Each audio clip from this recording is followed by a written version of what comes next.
Everyone who works with huge tables faces the problems of duplications in their data. In Excel, it's possible to remove these data from your table. Example 1. From the list of sales reps, we are going to remove any duplicated lines of data.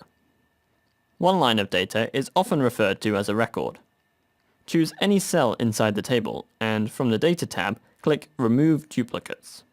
Excel finds the headers and selects the range of our table. If it isn't correct, we can adjust it. We want to remove the records in which all the data is identical. Therefore, we keep all the columns selected and click OK. Excel deletes the duplicates without showing you which rows they were. It simply informs you of the number of deleted records and how many unique values remain.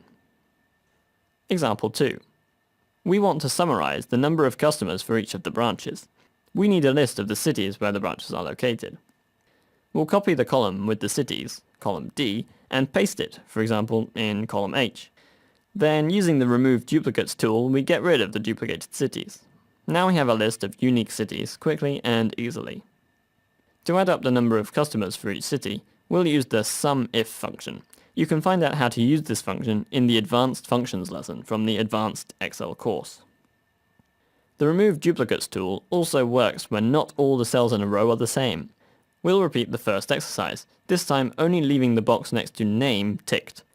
Now we have a list of unique names of the sales reps in our company. This only makes sense when the data in other columns aren't important. One of our subscribers wrote, "What previously took me 8 hours is now possible in just 1. Send the link to this course to your friends. We're sure that they will appreciate your recommendation."